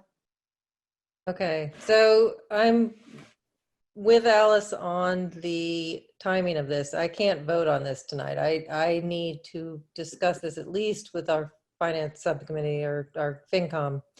And I think that the biggest obstacle in Lancaster is going to be the using of those capital fees, which we've always promised, at least I've promised my FinCom that would be used to reduce our capital requirement for our assessment.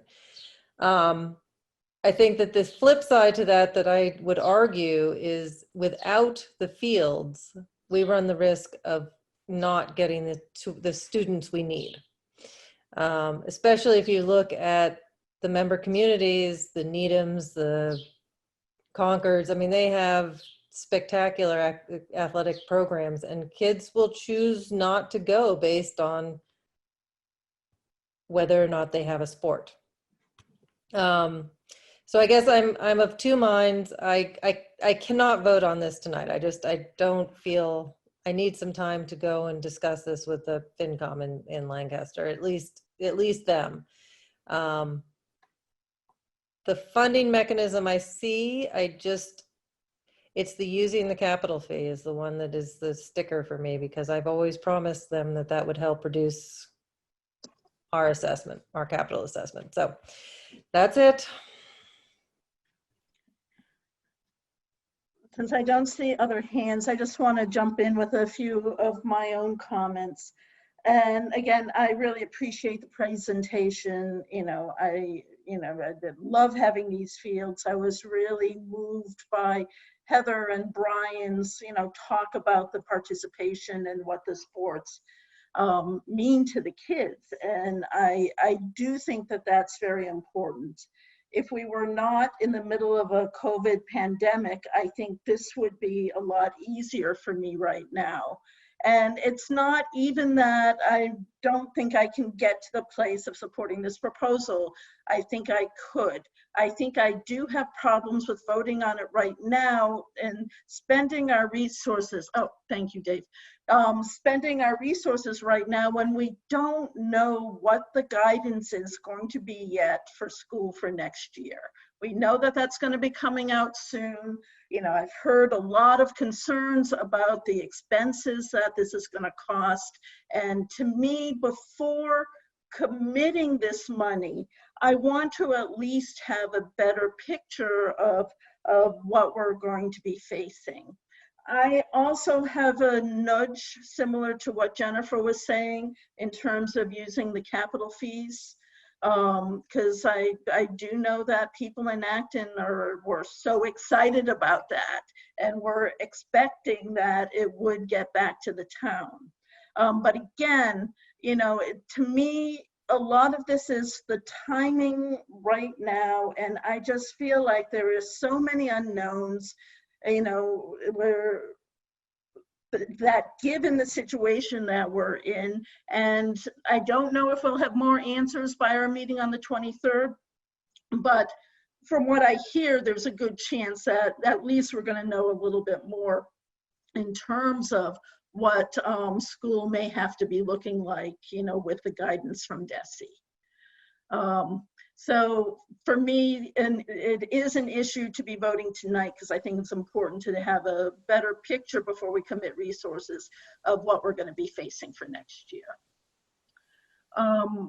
Let's see, I had Dave Horton. Thank you, Pam. Yeah, I think it's also a good idea to vote at our next meeting. And from listening to everyone and also staff members, we've probably covered the whole field, as it were, of what the implications are and what's coming to bear on this. One question and one comment. If we didn't do the lights right away, could there still be provisions in whatever is done to develop the three fields to install lights that it wouldn't ruin what we've already done? And then I have a comment. I could ask Luke, but I would say the answer is yes. It would not ruin. No, you're gonna lose.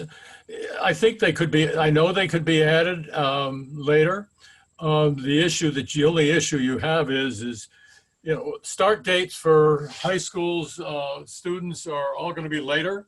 Therefore, sports are going to be later, and therefore the opportunity for Minuteman students potentially, and any rentals potentially would be limited, but probably not in the evenings. It would have to be just weekends or in the summer. That would be my off the head guess. Luke, you might have a comment about the ability to add them later. Yeah, you can do them later. You can run the conduit and other pieces of it at a later date. Just obviously it'll cost more money when you do it in a phased approach such as that, but it can absolutely be done.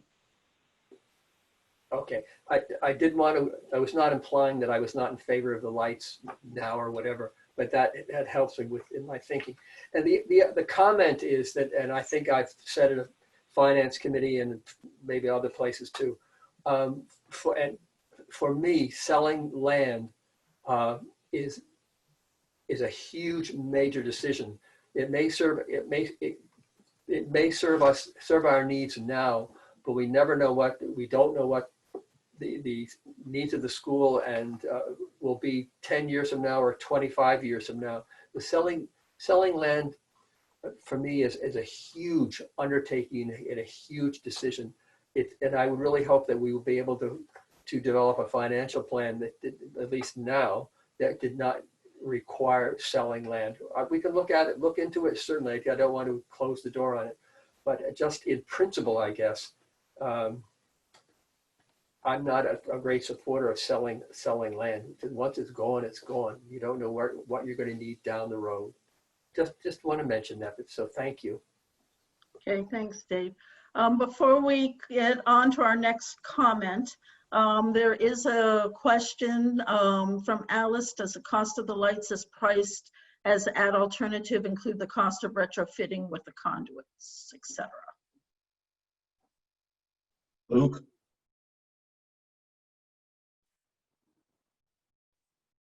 So the prices for the lights listed as an alternate does include the electrical work that would be necessary for it. What it does not include is escalation if those lights were to be done in, say, 3, 4, 5 years. Okay, thank you. Yeah. I just want to, if anyone who hasn't already had a chance to make a comment, otherwise we'll go back to Jeff. Still in Death Valley. So, with respect to the hope that you're going to have more information in the near future, I would be very leery of taking anything that Desi or anybody else says, because as time progresses, opinions are going to change. So yes, they're going to come up with all sorts of things they're going to say in 2 weeks. I don't think we can rely on it. If you looked at what happened in Israel, they opened the schools, they were all happy. There was a surge, they closed the schools, completely changed their plans. So yes, we will have some information from Medese. They're going to make an announcement soon. But really, I can't rely on that for understanding what the future is really going to be, personally. 2 people don't want to vote tonight, so that's not going to happen. But here's the thing, we do have to vote in June, because at the end of June, we lose 3 school committee members. That means we have 3 people coming in who don't know anything. So it does seem to me that that it is pretty important to make our decision in June, because we have more knowledge now about the school and the district to make a better decision than we will starting in July, when we have to start from scratch with 1/3 of the school committee members. So that's kind of a thought going through my head. You may disagree. It is true that we are in the middle of a financially disastrous time. Next year, we may feel better about this, or we may not. But even though the optics look bad about making the decision now, there are also advantages to making the decision now in terms of interest rates, in terms of the people we have involved in the project, in terms of the funds available. So yes, it is riskier to make a decision now than it would be at another time. But I have a feeling that if we do not make that decision now, then I think it will never happen, is likely to be. So we have to take that into consideration in addition. Finally, if we move forward to the stage and we get bids, we can always reject all of them. So in other words, we're going to go out, we're going to have a plan, we're going to go to bids. People are going to come in with their bids, and we can say, no, we really can't afford this. Am I wrong about this, Ed? And we can change our mind at a time in the future. But if we don't move now, that time that we will not have an opportunity. So we can delay making a decision by waiting to get the bids in and then saying we're not going to go forward. But if we decide not to move forward, we may not have that ability to make this decision in the future. And that's my biggest concern. We may not have the personnel capable of doing it. We may not have the resources capable of doing it. So I'm very sympathetic to all the concerns brought up. But let's also remember that if we do say no and we don't move forward, we may be closing this down essentially for the foreseeable 5 or 10 years or whatever, until all the pieces come back again. Until at that point, we'll have to go to our member towns and say, yeah, we need you to fund the whole damn thing because we don't have any money, all the funds to do it.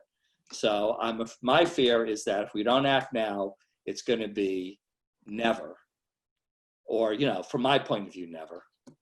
And that's my biggest concern. But obviously, we're not going to take a vote tonight. The question is, do you want to wait until the 20 whatever, or do you want to have another special meeting just to vote on this issue that is sooner?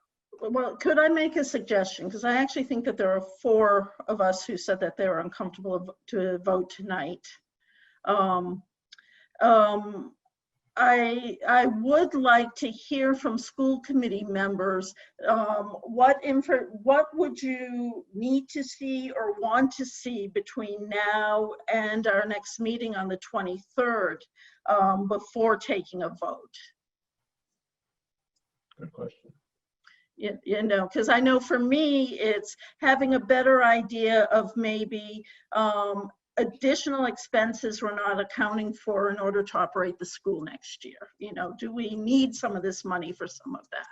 And I understand, Jeff, what you're saying, that things may change, but if anything, I think they're going to change for the worse, not the better. So well, let me try to answer some of the questions. So Ford May withdraws motion, or you just decide to table it. Whatever is fine. And I think Pam's question is fine.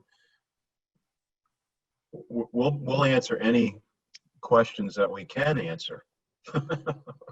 So there may be some that we cannot answer. So whatever the school committee wants to see before the next meeting, I would just ask that you consider it from the reality of where we are. Right. And as I said at the beginning of this, Minuteman is in a much, much better place than many of our colleagues. We also have the ability to do things that other schools don't have the ability to do.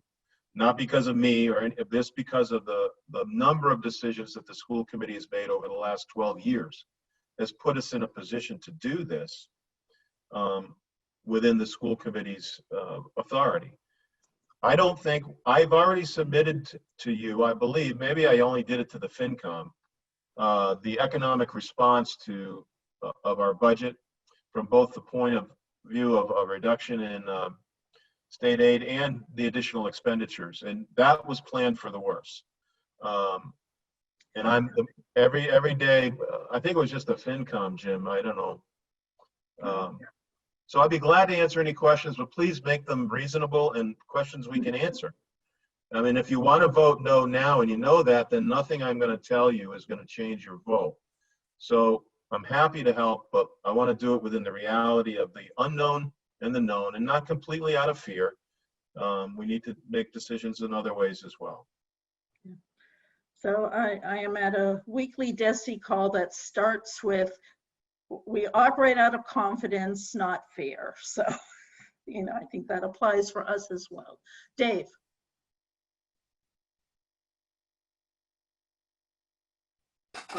I do have confidence in the financial plan, and I don't. And but I'm feeling that we do have an incomplete school, and we need to build fields. I was really just showing empathy. You should not infer from what I'm saying that I would not vote for this, but I was merely, I won't say merely, but showing empathy for the people who need a little more time just to check back in their communities or whatever. But so I don't have any questions or concerns at this point. I just want to make that clear. Jennifer. So I think my instinct is I want this project to go forward. I think that I need to give a heads up to the finance committee and the town administrator and let them know what's going on, because I think the towns are going to start facing some financial constraints as well as school districts. But I think that fields are fundamental in keeping this school full of in-district students. So I support the process. It's the funding that has me a little bit concerned. I don't think we're never going to know what's going to happen in September and October, and what happens if we start not social distancing and all the things that are going to be facing us.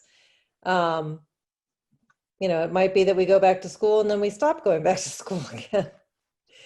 But it's, you know, those are unknowns. And I think how that's going to affect the budget is all pie in the sky, because you can't predict what COVID-19 is going to do to us in the next 6 months.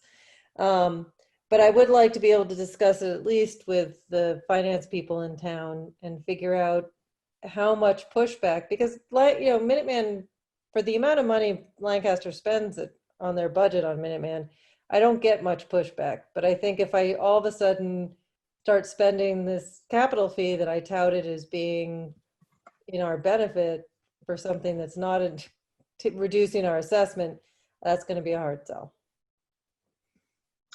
Thank you. Ford? My recommendation is we hold off the vote till the 23rd. My recommendation is that the school committee go talk to the people that they need to talk to, get back to, through Julia, those of us that have worked on it by the 17th, 16th, 17th, with questions and comments, people that you may want us to talk to in your town on finance committees. So we can talk with them, and then you and they can get together and decide what you want to do.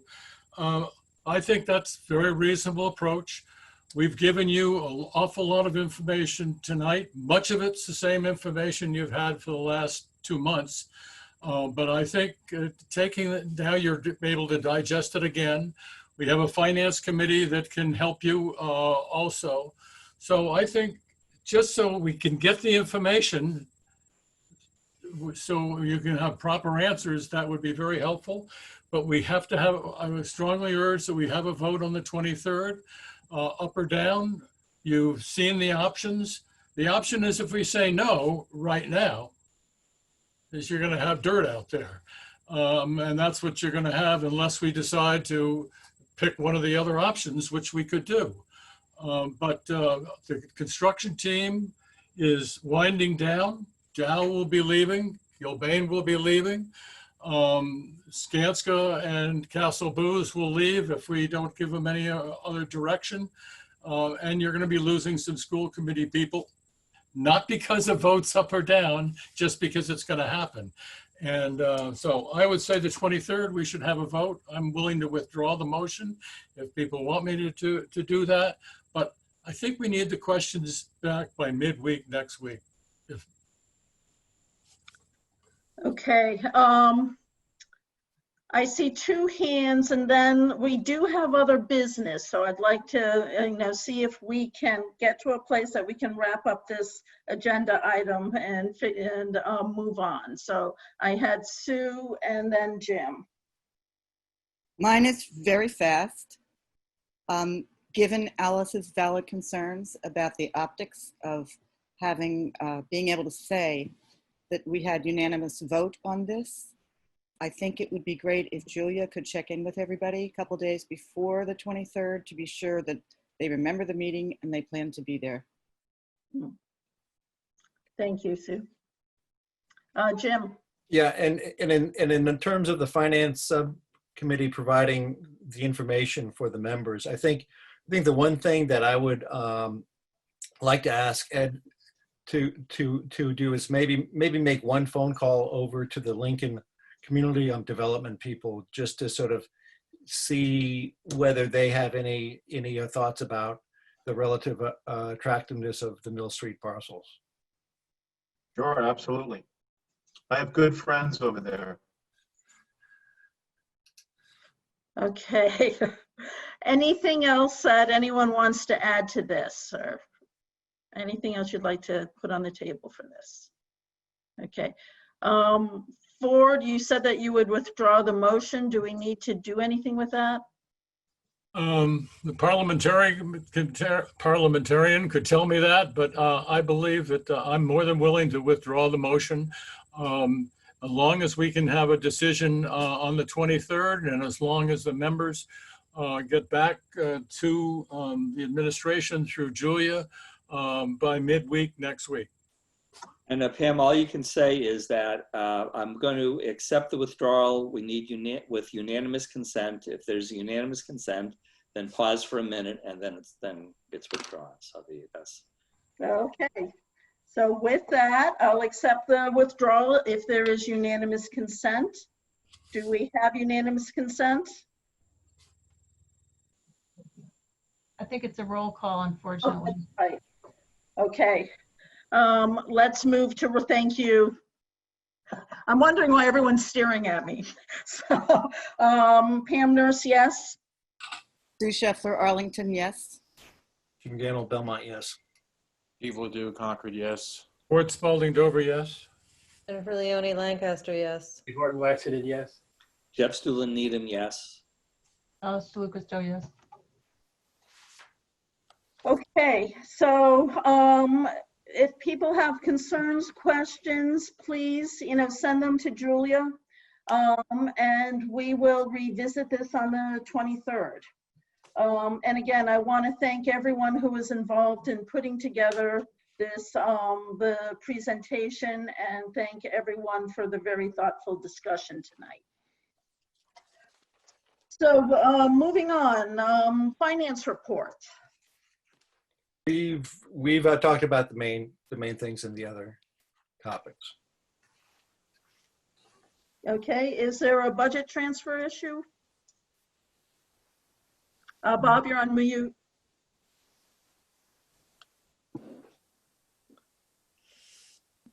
Okay, can you hear me now? Yes. Excellent.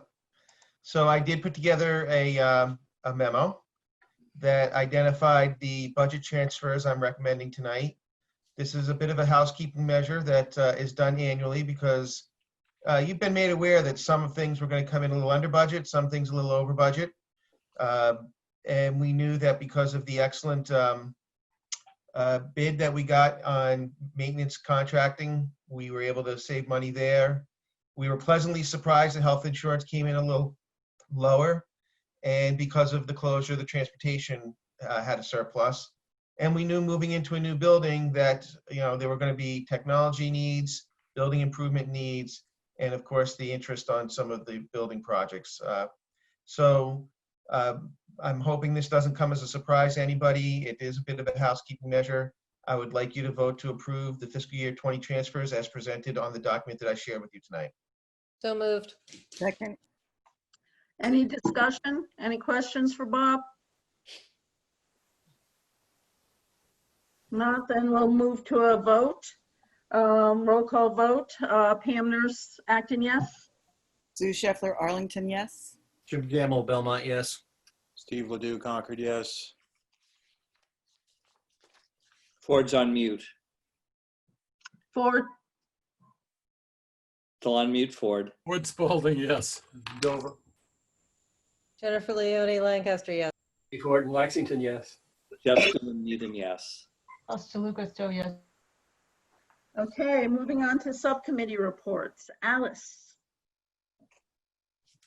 All I have to report is that because the school committee is going to have 9 members and most of the business is done in the subcommittees for recommendation to the school committee, we are looking into a policy that would allow us to appoint associate members as non-voting participants in the subcommittees and task forces, just if they had some particular type of expertise that we were lacking in the 9 people that we have, since we don't know who they're going to be.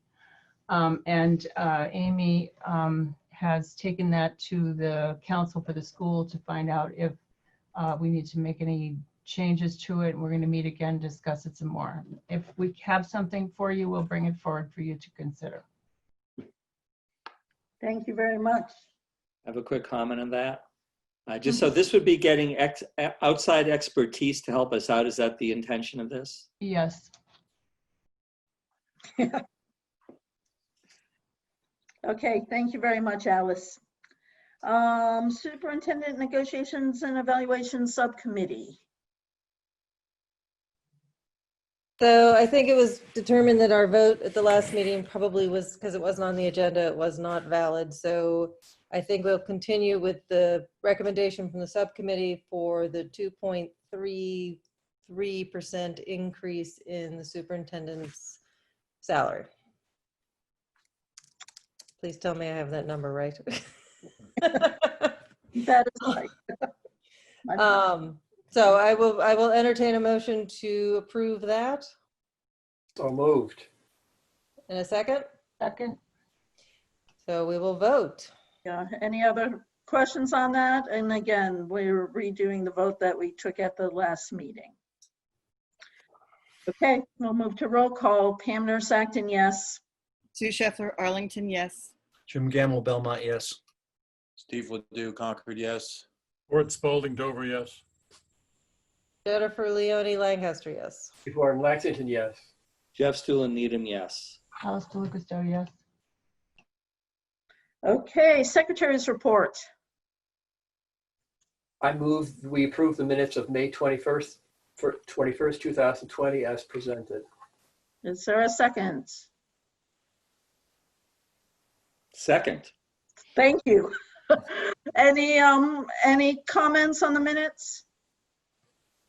Okay, let's move to roll call. Pam Nurse Acton, yes. Sue Scheffler, Arlington, yes. Jim Gamble, Belmont, yes. Steve Ledoux, Concord, yes. Ward Spalding Dover, yes.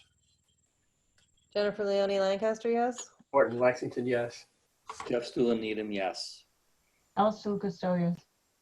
Okay, I am assuming we do not have a executive committee need for an executive committee meeting tonight. Is that correct? That is correct. Okay. I will Then move to adjourn. second. Second. Okay, Pam Nurse Acton, yes. Sue Scheffler, Arlington, yes. Jim Gamble, Belmont, yes. Steve Ledoux, Concord, yes. Ward Spalding Dover, yes. Jennifer Leone Lancaster, yes. Dave Morton Lexington, yes. Jeff Stuland Needham, yes. Alice DeLuca, yes. Okay, thank you, everyone, and thank you for the very thoughtful discussion this evening. Thank you for leading a good meeting, a good leading of the meeting. Thank you. See you on the 23rd. Okay.